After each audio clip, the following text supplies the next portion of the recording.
आदिवासी आमदारांनो, विधानसभेत आवाज उठवा। आदिवासींचे विविध प्रश्नासंदर्भात आदिवासी आमदारांनी आवाज उठवणं आवश्यक आहे।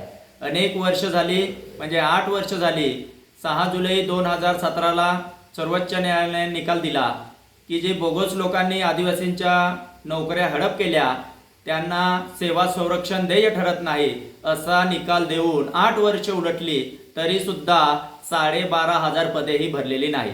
मग त्यासाठी सर्व 25 आदिवासी आमदारांनी आवाज उठवला पाहिजे। तसेच अनेक खात्यामध्ये या आदिवासींच्या रिक्त जागा आहेत, मग ते पेशा क्षेत्रातील असू द्या किंवा इतर सर्व भागातील, त्या सर्व पदे ही कायम स्वरूपी ही भरणं आवश्यक आहे। यासाठी विधानसभेमध्ये सर्व 25 आमदारांनी आवाज उठवणं आवश्यक आहे। तसेच ज्या काही कल्याणकारी योजना आहेत त्या कल्याणकारी योजना या कागदोपत्री दाखवल्या जातात सर्वाधिक।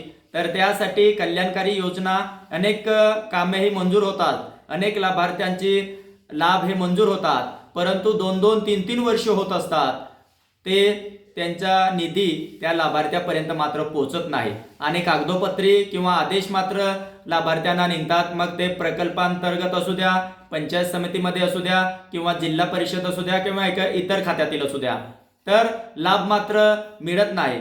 तसेच आदिवासी खात्यातील जो निधी इतरत्र वळवला जातो तो निधी इतर ठिकाणी वळवू नये यासाठी आदिवासी आमदारांनी बोललं पाहिजे। तसेच जिल्ह्यात हा रोजगार नाही तर रोजगार निर्मिती झाली पाहिजे, यासाठी रोजगारासाठी आवाज हा उठवला पाहिजे। जी भ्रष्टाचाराची लागलेली कीड आहे ती साफ होण्यासाठी हे सर्वांनी हे बोललं पाहिजे।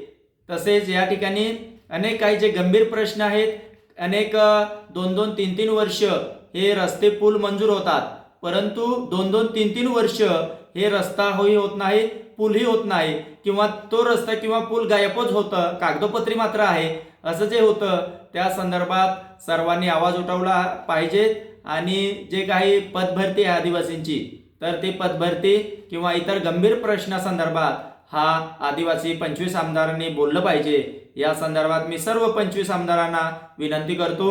जय आदिवासी, जय बिरसा।